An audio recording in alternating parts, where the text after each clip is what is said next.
Mau ekspansi kakao, tapi tak mau bikin hutan lebih rusak? Ini solusinya. Dengan pemodelan ensemble, kita peta wilayah terbaik untuk kakao di Peru, mempertimbangkan iklim, tanah, dan topografi. Hasilnya, kita bisa rekomendasikan lahan terdegradasi untuk dibangun kembali lewat agroforestry.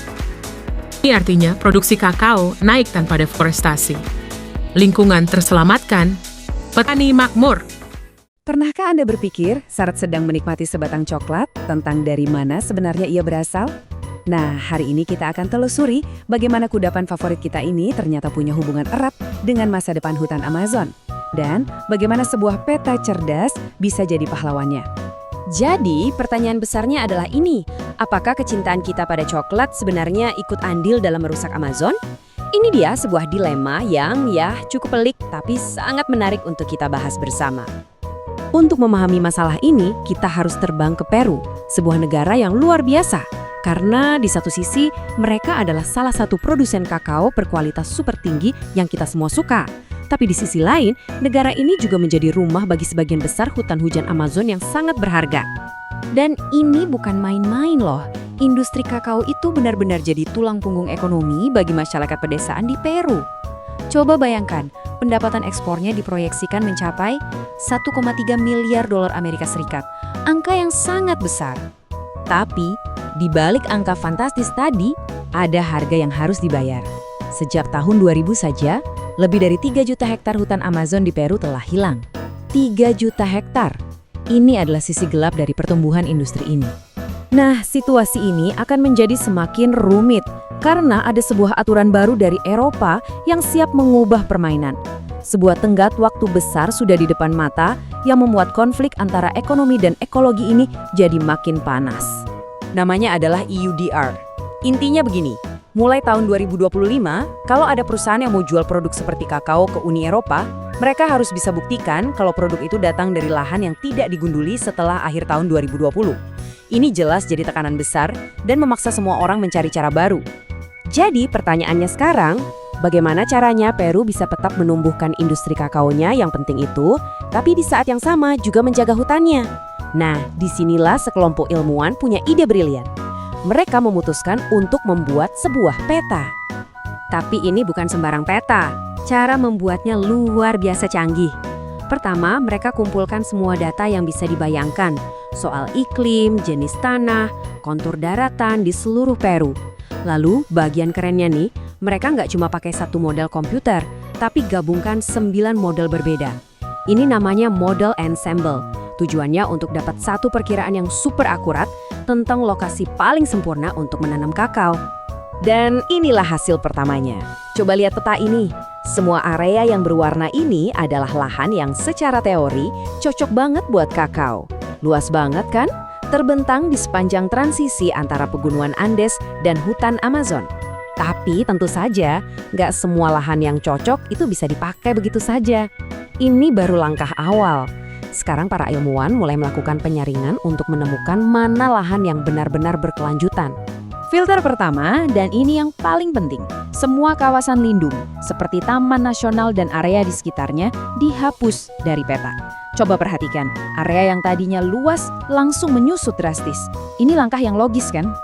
Filter berikutnya, ini untuk mematuhi aturan baru dari Eropa tadi. Semua area yang masih berupa hutan dicoret juga. Kenapa? Karena tujuannya adalah mencari lahan untuk kakao tanpa menebang hutan baru. Dan, boom! Petanya menyusut lagi. Dan inilah hasilnya, peta finalnya. Setelah semua penyaringan tadi, yang tersisa memang jauh lebih kecil. Tapi ini adalah area yang paling cerdas. Inilah lahan-lahan di mana kita bisa memperluas perkebunan kakao secara berkelanjutan tanpa menyentuh hutan sama sekali. Nah, disinilah ceritanya jadi makin menarik. Karena peta final ini sebenarnya menunjukkan 2 skenario, 2 jalur masa depan yang sangat berbeda untuk industri coklat. Oke, jadi ada 2 sisi. Di satu sisi ada yang kita sebut zona resiko. Ini adalah area di mana kalau kita tanam kakao, kita bisa membahayakan spesies unik dan keanekaragaman hayati. Tapi di sisi lain ada zona restorasi.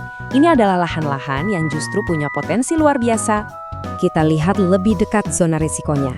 Area yang paling gelap di peta ini adalah titik paling berbahaya. Kenapa? Karena di sini ada 3 hal yang bertemu. Lahannya cocok untuk kakao, aksesnya gampang, tapi di situ juga ada keanekaragaman hayati yang sangat berharga. Ini seperti ancaman rangkap 3 yang harus kita hindari. Oke, sekarang kita beralih ke bagian yang paling menjanjikan, zona restorasi. Nah, apa sih sebenarnya ini? Ini adalah lahan-lahan yang sebenarnya sudah dibuka atau terdegradasi. Tapi, kabar baiknya, tanahnya masih sangat cocok untuk menanam kakao.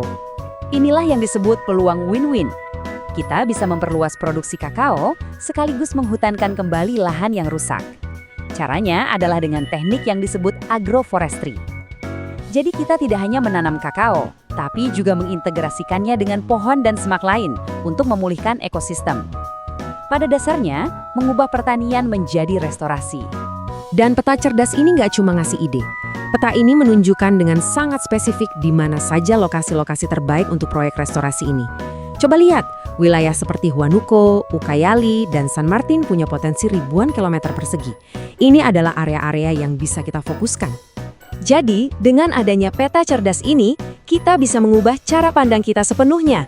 Sesuatu yang tadinya terlihat seperti konflik antara ekonomi dan lingkungan sebenarnya bisa diubah menjadi sebuah solusi yang saling menguntungkan. Para penelitinya sendiri menyimpulkannya dengan sangat baik. Mereka bilang, lahan yang terdegradasi tapi cocok ini membuka peluang emas untuk mengembangkan kakao lewat agroforestry. Ini bisa mengurangi tekanan pada hutan sekaligus mendorong restorasi ekologis sempurna. Jadi, apa inti dari semua ini? Sederhana saja. Dengan perencanaan yang cerdas, yang dipandu oleh data akurat, coklat yang berkelanjutan dan bebas deforestasi, itu bukan lagi mimpi, itu bisa jadi kenyataan. Ini akhirnya membawa kita pada sebuah pemikiran yang sangat kuat yang benar-benar membalikkan masalah ini. Jadi coba bayangkan, bagaimana jika coklat yang Anda nikmati berikutnya bukan cuma tidak merusak, tapi justru ikut membantu menghutankan kembali Amazon? Ini adalah masa depan yang bisa kita wujudkan.